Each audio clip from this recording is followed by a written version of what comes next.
दोस्तों, Kurulus Usman season 3 episode 95 देखकर तो मदाह बहुत खुश और लुत्फानंदोज हुए।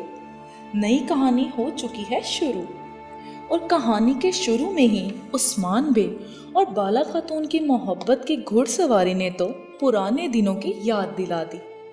इसी के साथ मंगोलों की हो गई है कुरुलुस उस्मान सीरीज में एक बार फिर से आमद और पुराने दुश्मन एक बार फिर हरकत में आ गए हैं।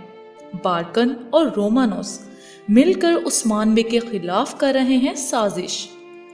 एनागोल की फतह के बाद बहुत सी मुसीबतों का सामना होने वाला है उस्मान बे को, और वो भी एक साथ। यानी शहर को हासिल करने के लिए लेंगे उस्मान बे कुछ नए इक़दाम, लेकिन उसी के साथ ही कुस्तुनतुनिया में भी उस्मान बे के खिलाफ फौज तश्कील दी जा रही है।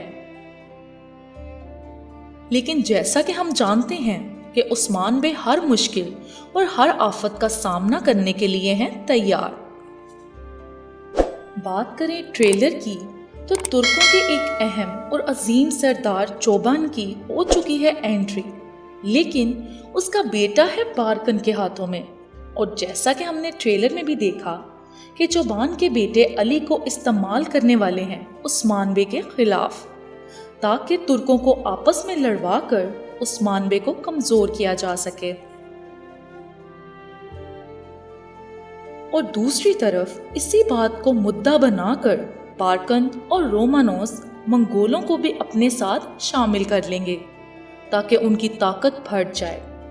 लेकिन सरदार चोबान अर्तुगरुल गाजी और उस्मान बे का बहुत एहतराम करते हैं और उन्हें उस्मान बे के खिलाफ करना मुश्किल होगा, इसीलिए उनके बेटे अली को इस्तेमाल किया जाएगा। मंगोलों के नए सरदार जाबा को बहुत जंगली और ताकतवर दिखाया गया है। फिर से उन्हें नुमाया किया गया है ताकि पूरे असर रसूख के साथ इस बार मंगोलों का खात्मा किया जा सके, क्योंकि ये उनकी आखिरी आमद है। अब आगे बहुत धमाके होने वाले हैं, इसलिए देखते रहिए कुरुलुस उस्मान सीजन 3 और साथ ही साथ हमारे चैनल को भी सब्सक्राइब कर दें और वीडियो को लाइक भी कर दें।